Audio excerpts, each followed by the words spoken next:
Hello and welcome to Exercises Medicine. How do I get started? This is part two in a series of two presentations. If you happen to have viewed the first presentation of Exercises Medicine, you'll recall that we spend a lot of time extensively talking about the benefits of physical activity to the point where we utilize exercise as medicine. And also the problem with inactivity, so physical inactivity versus physical activity and the benefits along those lines. We finished that presentation talking about, hey, what do we do? What's the solution? How do I get moving? And that's what this presentation is about. So these are general guidelines for healthy adults. What does that mean? Well, this is for individuals, just about everybody. Some individuals who may be symptomatic of cardiovascular disease, individuals with multiple health conditions may want to seek advice from a physician before becoming much more physically active. But generally, these guidelines are for most generally healthy adults. All right. So let's get started. The idea today is really to kind of go over how I could set up an exercise program for myself, or how I can understand what's needed in an exercise program when I'm getting help. Right? So either it's an outside personal trainer, or you're going to a fitness center, or you're getting some other instruction. But generally, you'll become empowered, I hope, after this presentation. You'll have the tools to set up a general exercise program. So based on the recommendations that we talked about in the last presentation about the benefits of exercise, the recommendation was to get 150 minutes of physical activity at a moderate level of intensity every week. Okay, so within the week, accumulatively, to accumulate 150 minutes of moving at some moderate level of intensity. So we're going to talk a little bit about intensity, frequency, and duration of exercise in this presentation here. All right, we should be physically active most days of the week, and in doing so, it helps us accumulate that 150 minutes of moving. Right, the intensity of our exercise, okay, should be like a brisk walk. That's the definition, the general definition of moderate level of intensity. Right, so if we all know what a brisk walk feels like to ourselves. You start to breathe a little heavier, your heart beats a little faster, you may break out in sweat, and you feel like you've done something. Right? So like a brisk walk or like a flight of stairs, that's the moderate level of intensity. Right? So intensity is an important piece, and we'll talk more about that in the presentation. The total duration should be, you should strive for at least 30 minutes, 20 to 30 minutes a day each time you're exercising. Again, the idea here is we want to make sure that physical activity is really the focus versus just straight traditional exercise, which is fine, but to a lot of people they don't have the time, and you may be saying yourself, I don't have time to do 30 to 60 minutes of exercise 3 to 6 days a week, and that's why the recommendation of 150 minutes accumulated throughout the week is recommended. Ideally, when we're doing sessions, when we're doing a bout of physical activity or exercise, ideally you want to try to sustain it for some period of time, and 30 minutes is really what you should be shooting for. All right, there should be a warm-up and a cool down. All right? We're not going to dwell too much on that, but basically a warm-up is preparing you for the activity that you're about to undertake. So if you're going out and you're working at high intensity and sprinting or doing strength training, you should warm up doing a light repetitions and light intensity of that activity, and incorporate some stretching in there to loosen up. Basically, you're trying to increase your body's temperature, dilate your blood vessels, and wake up those areas, those muscles that have been working. In a cool down, the idea is to bring the intensity down progressively. There's no real set exact format for a warm-up or a cool down. Generally, you plan 5 to 10 minutes before and after workout for these things where your intensity ramps up and then your intensity ramps down. I will say that during the cool down, when your body is warm after exercising, it's a great time to stretch. All right. So we're going to talk a little about setting up a resistance training program. And general recommendation there is at least 2 times a week, you want to do some type of resistance or strength training. You could stretch your muscles daily because there's no real recovery involved in that. The effort should be a challenge in all of our exercises, whether it be strength training, whether it be aerobic exercise, even with flexibility, you should feel a stretch. There should be some tension. There should be a bit of a challenge. It shouldn't be too easy. We'll talk a little about the principle of overload in a minute. Progress your time and effort is tolerated. Right? That's another principle, is the principle of progression, so that we're not doing too much, too soon, too fast, but at the same time, we do have to progress. So let me move on to the next slide and kind of get in this for you. So typically, what I would suggest before anybody gets involved in a physical activity program where their activity level is much more than they're doing now. So if you're going to start something where you're doing a lot more than you're doing now, you should probably check with your physician. Let them know that you're going to be starting a physical activity program. All right. There are some questions that they'll ask you to see if you're ready for physical activity, and they may be able to give you some guidelines as to those your intensity or restrictions if that's the case. But generally speaking, most healthy adults can start an exercise program at a moderate level of intensity without any fear of any kind of ill effects. So what does a personalized exercise program include? It should include a cardiovascular or aerobic component, right? It should include some strength and muscle endurance component, and there should be a flexibility component, right? We should be able to set specific goals, because based on the goals, the goals are really going to kind of drive what your intensity is and what activity you do, right? So for example, are your goals for general fitness and health, or are your goals to improve your athletic ability or to run a 5K one day? So goals really kind of do drive what your exercise program looks like. And then of course, there should be some progression built into the program to the point where you will get to a point where there's maintenance. So again, you progress forward until you get to a maintenance phase, okay, or your goals change. So just some real quick overarching principles for exercise in general. The first principle, the primary one, is overload, right? And I can't stress this enough, that most people overlook this principle.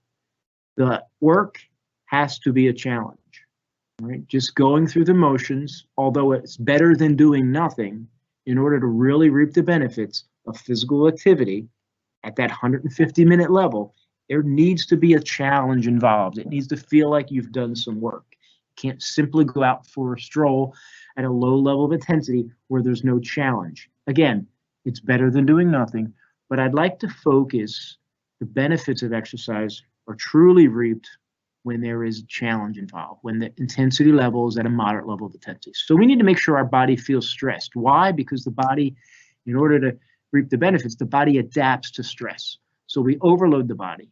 The body's stressed. The body rests, recovers, adapts, changes, and improves. It's as simple as that.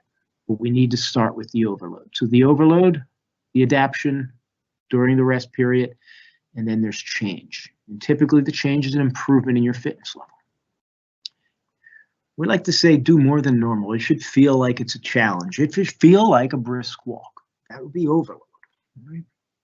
The strength training part of overload is, we'll talk a little bit more about that when we get there, but it should feel like a challenge. You should get to a point when you're doing a given strength training or resistance training exercise where you can't do anymore, or you can't do many more, right? If you can continue to do something, like if you had a 2-pound dumbbell in your hand, you kept doing it over and over and over again, that's not overload. So it needs to be more than what you can do normally. Symmetry, you want to make sure that you're symmetrical in your exercise routine. So for example, you want to work your upper body, your lower body, you want to work your left, your right. You want to make sure you're concentrating on flexibility, strength, and aerobics, not just one-sided. We don't want to just, you really want to try to have a broad exercise program that covers all the areas, right? Core stabilization is kind of a buzzword of the past decade or so, and that is strengthening your foundation. It really is important, not just for athletes. Core stabilization is not just for athletes, it's for everybody. In fact, it's a key component to balance, it's a key component to rehabilitation, it's a key component to neuromuscular coordination. So after a stroke, after surgery, after a fall, after a fracture, anybody with restricted balance really should practice core stabilization. And that is really focusing on the muscles in your core around your center of gravity, such as your stomach, right, your abdominal muscles, your back muscles, your hip muscles, your upper thigh muscles, and your upper back muscles. Right? So really the whole core. We're not going to talk a whole lot about that, but that is a principle that I want everybody to understand, is that you got to make sure you're working symmetry, making sure you're working your core. Recovery. This is a principle that's, I guess, converse to the overload, or it complements it in the way that we overload and then we have to recover. So understand that recovery and rest and recuperation is a part of reaping the benefits of exercise. We overload, our body adapts during that rest period, so we do need it to rest. All right, and then progression. There's a general rule that anything we progress, whether it be time, intensity, or resistance, level of resistance or amount of weight, or distance of walking or running, shouldn't be no more than 10% increase weekly. It doesn't have to be 10%, but it shouldn't be any more than that. It should be gradual. It should be, and it should be planned. So there should be planned progression as we go through your exercise program. At the same time, you don't have to have haste and rush through it. All right, you could get started for the first few weeks, get your body used to a movement pattern, get used to the exercise, and then start to gradually increase time, frequency, intensity, and resistance.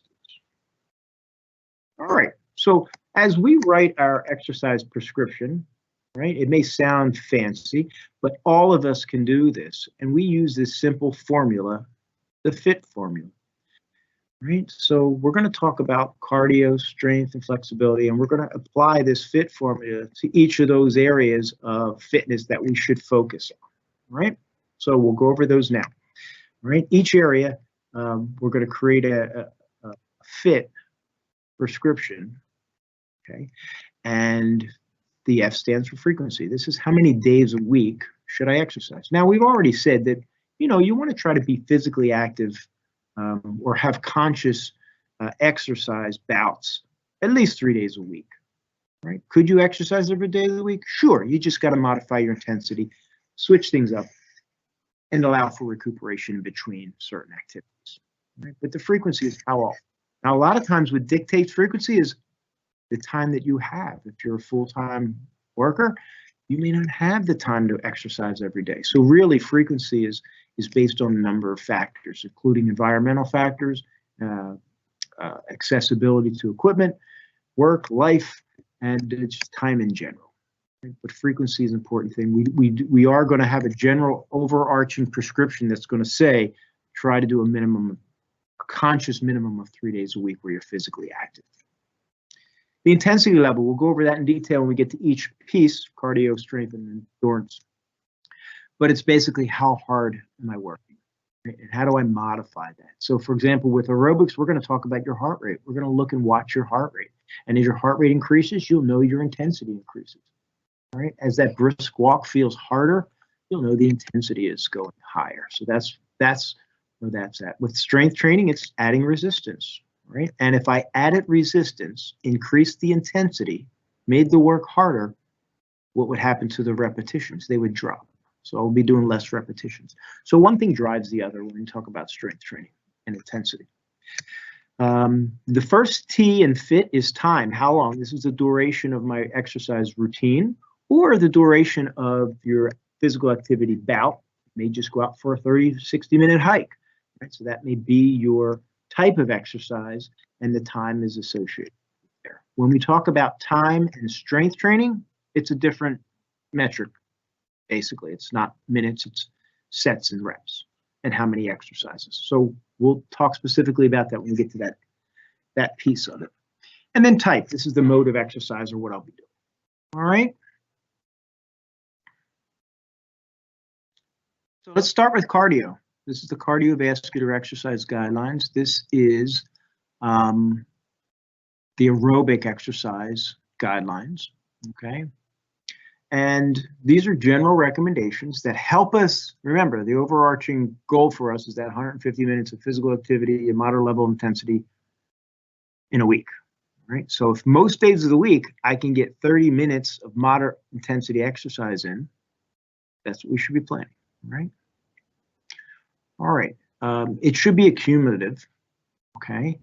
Or a single bout, it doesn't matter, right? Ideally, if it's a single bout, it's at least 10 minutes long. Because I know that if you have not done anything, 10 minutes of any kind of physical activity may be stressful, and that's okay. You start with 10, move to 11, you move to 12, you progress slowly over time, but your goal should be to try to get to 30 minutes, 20 to 30 minutes of sustained activity. You may do different activities to get to your 30 to 60 minutes. So for example, you may do 15 minutes of walking, you may do 15 minutes of biking, you may do some stretching in between, and that's okay. And that's where the accumulative piece is. You may take a brisk walk in the morning before you go to work, you may take a brisk walk at lunch and a brisk walk at dinner. And accumulatively, that time you spend exercising counts, right? So when you think of the exercise in general, it is accumulative. That's the good thing about cardio, is you can get it in throughout the day, and it can be a number of different modes, right? Benefits are better from continuous, planned out exercise sessions of moderate intensity. But any moving is important. All right, so let's start with the fit for cardio, the frequency. Again, we're going to say a minimum of 3 days a week is the recommendation. That's what you want to strive for. 1 day is better than none, but 3 is what we want to strive for. You can go up to 7 days a week with cardio or aerobic exercise. You just got to make sure that there's recovery built in. So for example, you may walk 1 day, swim the next, bike 1 day, walk the next. As long as you're not doing the same thing at high intensities repetitively every day without a rest, okay? So ideally, we want to have 3 days of bouts of continuous exercise. The minimum bout really would be 10 minutes. That's what you want to strive for. Again, if you couldn't do that initially, that's okay. You want to strive for that. And then once you've reached 10, shoot for 20. And again, the bouts may be on separate pieces of equipment, okay? So I may do some walking, and I may then go do some gardening, or so different things you can do, right? The frequency, again, should be 3 to 5 days per week, right? Make sure there's recovery in between the days of higher intensity. So we could do low to moderate intensity exercises every day of the week, but for the most part, try to do things you enjoy and try to leave some recovery time in there, right? There's also a concept of cross-training, doing different types of activities every day, right? Again, you don't want to run in the same circle every day on the cement. Eventually, you're going to have an overuse injury, or it's going to get boring. So the idea there is if you are going to do something every day, try to switch it up so that it's enjoyable. And there's recovery built in so that those muscles being used can recover and you can use other muscles. Under I, the intensity, this is probably the most important slide of the presentation, and that is when we're doing cardio exercise, we have to make sure the intensity level is high enough to make sure our heart rate's moving, right, in order to get benefits. So again, doing anything versus nothing is good, but our goal is to strive for a moderate level of intensity. So what does that mean? Well, if we looked at moderate level, we defined it already as a brisk walk.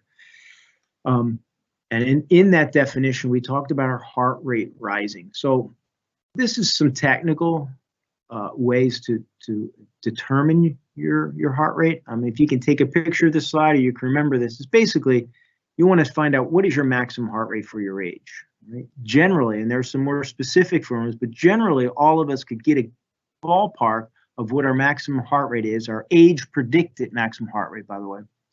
And that's 220 minus your age. So if I was 20 years old, my maximum heart rate would be 220 minus 20. Our maximum heart rate, age predicted maximum heart rate, would be 200.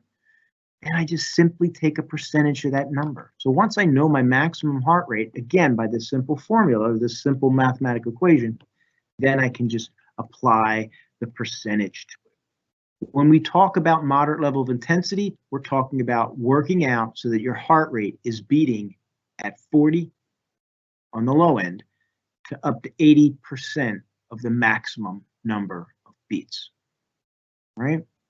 So if my heart rate, my maximum heart rate of a 20-year-old will be 200, and I wanted to work out at an intensity of about 50%, I'd want to get my heart rate up to 100 beats per minute. Make sense? All right. So some of us may be on beta blockers, right? In that case, your heart rate is controlled. So I mention this because, you know, there are a number of people that may be taking medications that control their heart rate for blood pressure or other cardiac conditions. So in that case, just realize that if you know your resting heart rate and you begin an exercise bout and your heart rate raises 20 to 30 beats above, that's good, okay?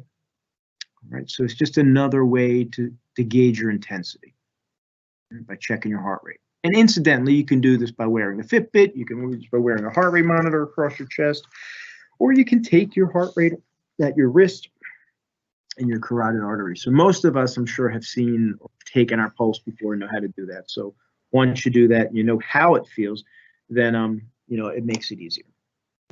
A fitness assessment by a fitness professional is recommended. We can determine your target heart rate, determine what percentage, what exact your target heart rate is in those percentages. So for example, if you're at a low level of fitness, I may prescribe exercise at 40 to 60% of your maximum heart rate. So I give you this range, this heart rate range, right?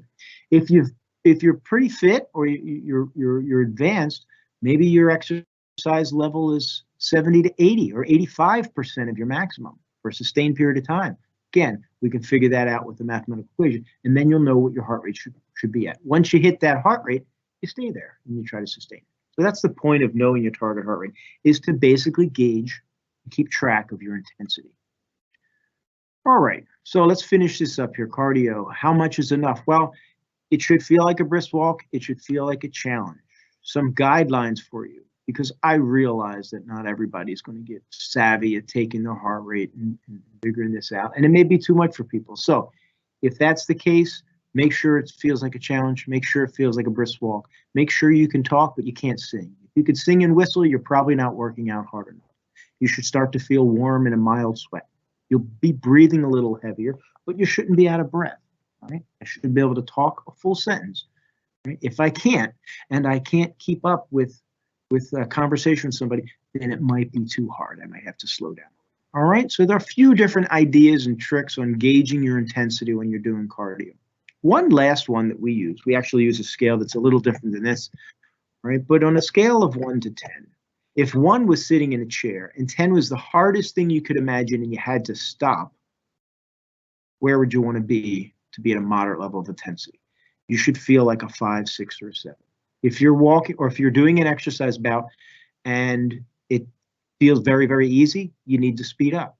If you're doing an exercise bout and you feel like you have to stop and you'd rate it an 8 or a 9 out of 10, it's probably too much. All right. So a few different ideas besides the heart rate on how you can gauge your intensity.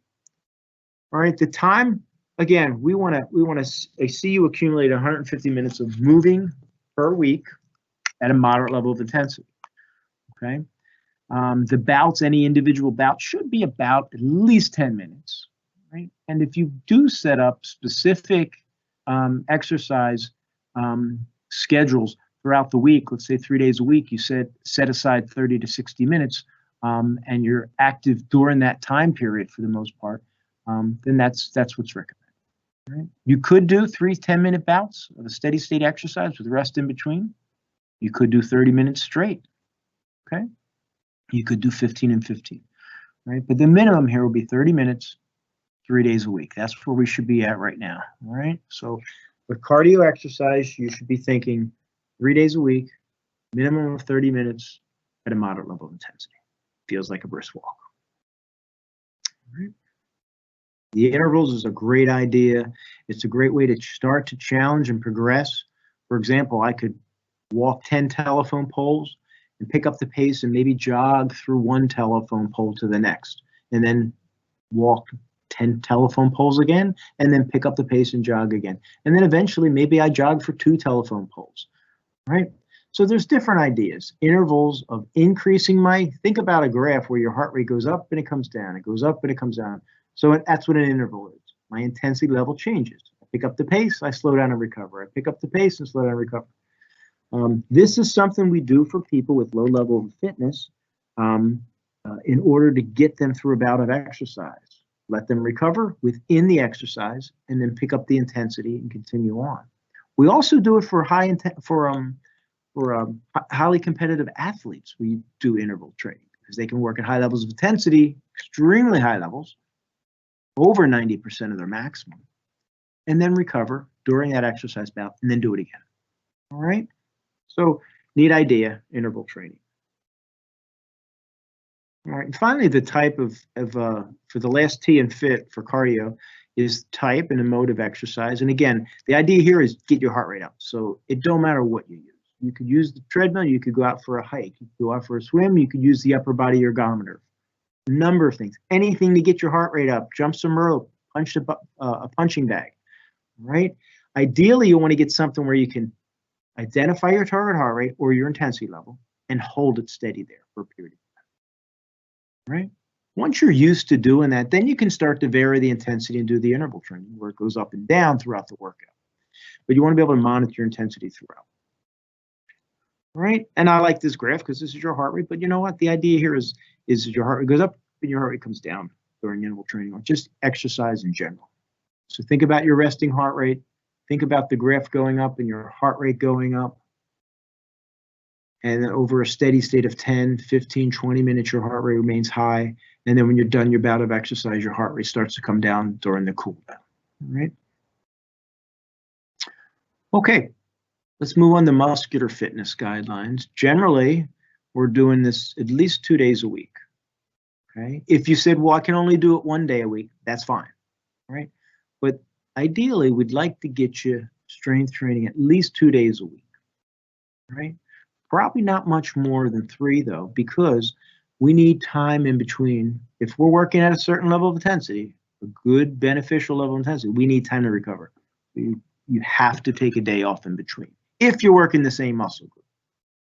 All right, so that's why we say take a day off in between. So maybe a Monday, Wednesday, Friday, I strength train, or Tuesday, Thursday, I strength train. If you wanted to strength train every day, what would you do? Work different muscle groups. Okay, so maybe I work my upper body on Monday, my lower body on Tuesday, my upper body on Wednesday, my lower body on Thursday. Okay, so you can do that. You just need to make sure that the muscle group you worked at a level of intensity that stresses your body needs to recover. Right? If you're not working hard, it doesn't matter. You work out every day because unfortunately, you're probably not doing a whole lot for your muscles if you're not working, if it's not a challenge. It needs to be a challenge. And if it is, you need recovery time in between. So how do we know it's a challenge? Well, we're going to show you the formula here, but generally those repetitions are what's going to guide you. Have the idea. So we're talking about reps and sets, repetitions and sets. So the first part of this is frequency. Again, 2 to 3 days a week. Make sure there's time in between for recovery. Generally, it's every other day for the same muscle group. And again, the recovery is important. Remember, that's a principle of exercise. Overload, and then recovery, and then progression. Right? It gives us time to rebuild our muscles and for body to adapt to the stress that you're putting it under. Realize that the first 6 weeks of any type of strength training program in which you're stressing your muscles, your body feels like it's getting stronger, but really what's happening is it's starting to learn movement patterns, and you're basically waking up the neuromuscular connection, the nerve endings being stimulated for the first time in a stressful way. It feels like you're getting stronger because your muscles get used to doing the motion, right? You won't initially see huge strength gains or any type of tone changing or muscle building initially, but you will notice some change and it feels easier. And that's mostly that's neurological. Okay, the intensity, resistance level in this case. So remember with cardio, with the cardiovascular exercise, intensity was heart rate.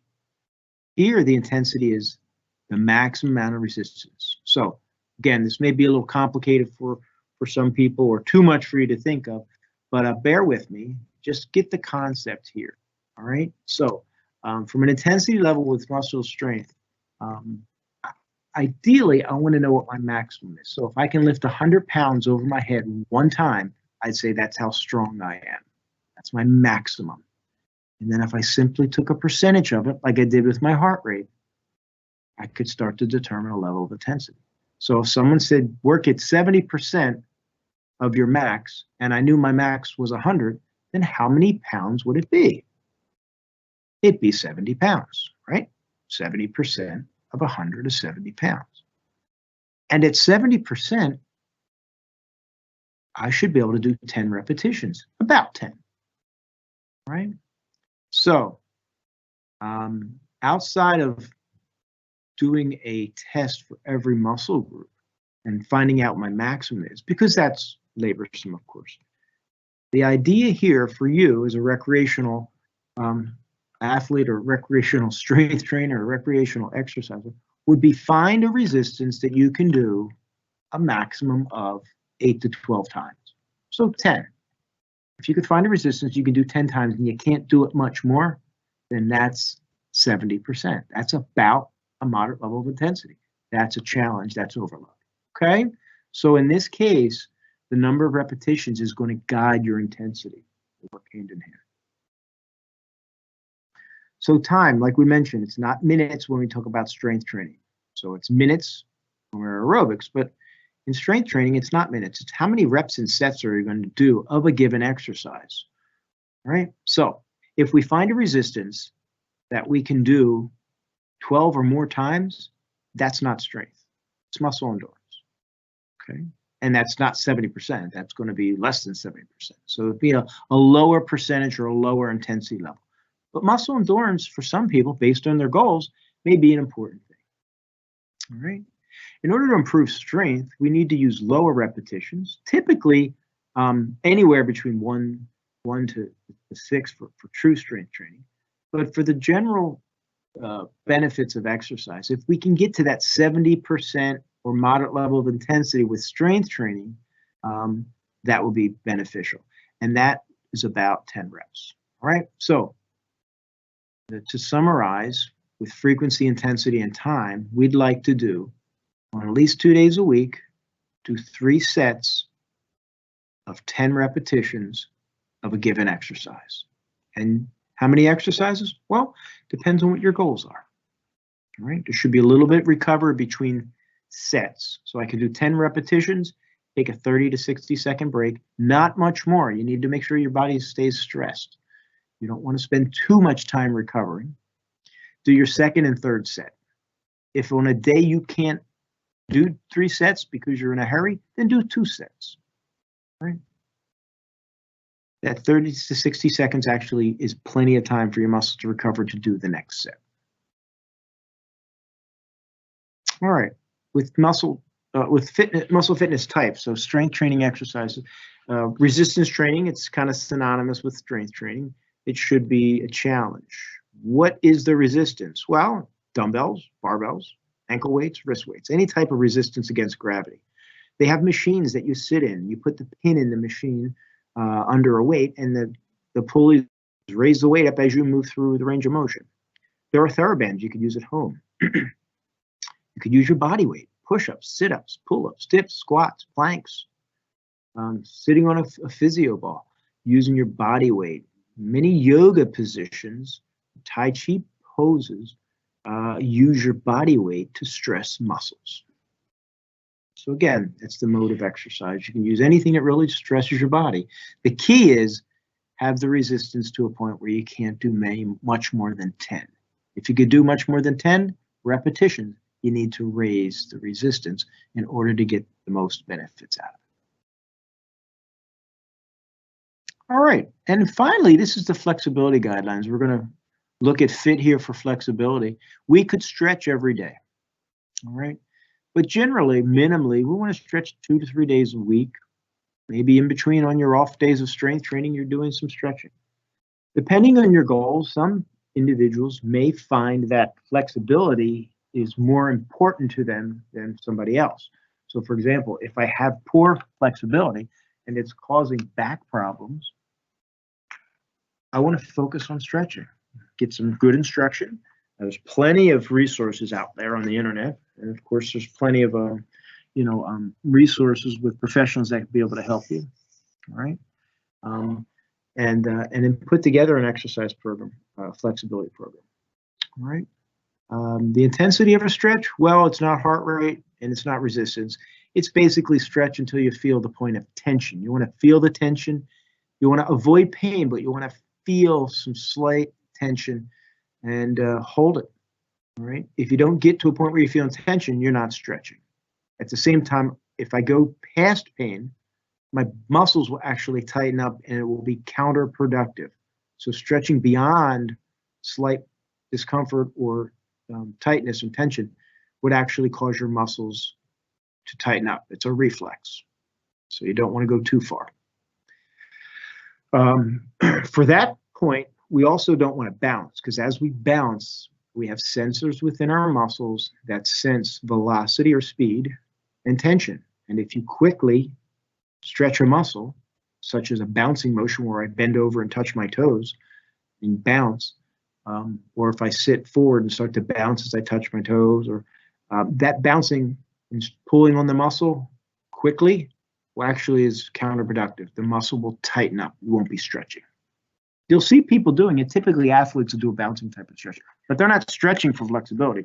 They're preparing their muscles for activity.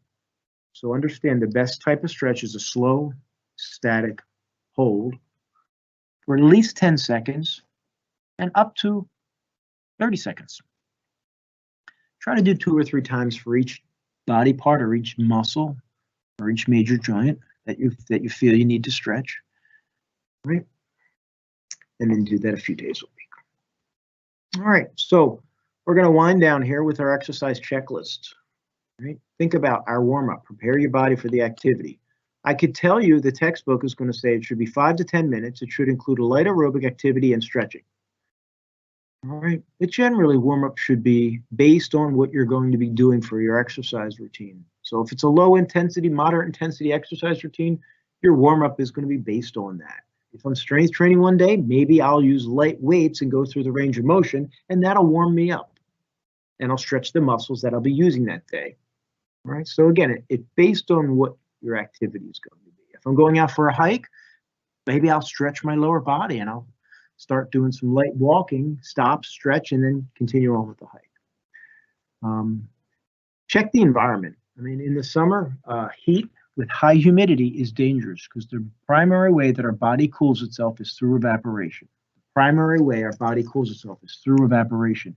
With high humidity, our body has a very hard time allowing sweat to evaporate into the air because the air is saturated with water with high humidity. So the air doesn't evaporate the sweat doesn't evaporate off your body doesn't cool, and then your cardiovascular system is stressed because your body is not cooling itself in the normal way.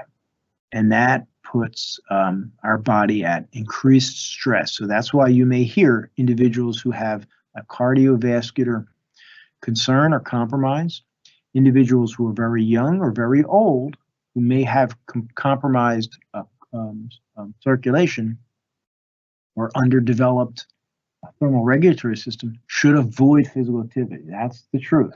All right. So just be aware of your surroundings. We have a number of people at our fitness center who come and exercise and walk around the track in an air-conditioned environment in the summer. Okay? So just be aware of your environmental conditions. Exercise routine, know you're fit. We just went over it, and try to put together a routine, put it down on paper, maybe map out where your progress is going to occur and how you're going to do it, and what are the increments in your progress. Know how much time you need. Make sure it fits into your life.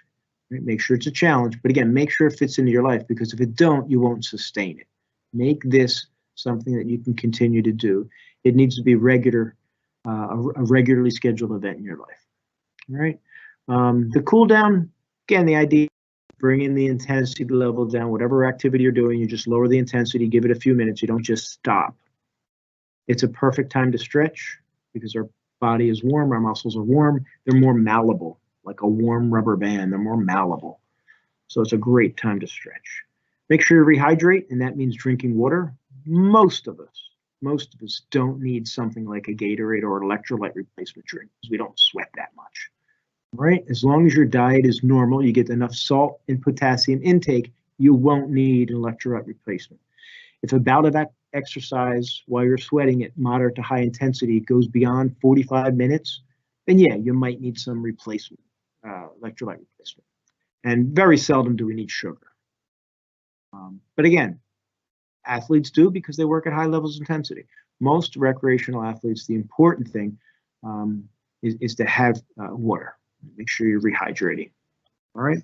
Refuel after activity. So the best time to refuel your body is right after, probably within 30 minutes following a bout of exercise. If it's moderate to high intensity, you want to replace the carbohydrates your body used. That's the primary fuel source, the primary fuel source. I know that's kind of taboo nowadays with eating carbohydrates or limiting carbohydrates, but that's what your body eats. Your body metabolizes carbohydrates for activity. And so when you exercise for extended period of time, you do need to replenish those carbohydrates. All right. Make sure you recover. It's another principle of exercise we talked about, and make sure it's something you can put into your life and enjoy it. Things to look for when you're looking for a fitness facility, outside of exercising at home or exercising outside. Make sure if you're looking at a fitness facility that there's good supervision by qualified staff. Make sure the supervision is general, where some oversight. There's a health history that's asked of you ahead of time to make sure exercise is safe, and then specific guidance is available to you, trained individuals. Make sure the equipment's safe, adaptable for some people, right? And make sure that when you enter a fitness facility, there's an orientation so that you learn how to use each piece of equipment, right? Think about the staffing, think about the emergency preparedness of the facility. How are you going to track your progress there? Do they give you an exercise card? Do you use an app on your phone? There's a number of things. And then think about outcomes. Think about what your goals are and what you're trying to accomplish. Making sure that facility helps you meet those goals. All right. Just want to mention our Valley Health Lifestyles Medical Fitness Center in Mahwah, right? We've been open for a little over 2 years now. We're on MacArthur Boulevard. And if you're interested in a clean, safe facility, please give us a call at the number below on the screen here and talk to one of our sales staff or myself. And we'd love to give you a tour. Right? Any other questions? Feel free to reach out to me, Don Tomaszewski, the Director of Lifestyles here at Valley Health Lifestyles. Here are some resources you might want to look into. I think in the last presentation we put these up, but there's some great free information out there. It'll reiterate exactly what I said today. So you can check my facts by looking at these websites. Thank you so much.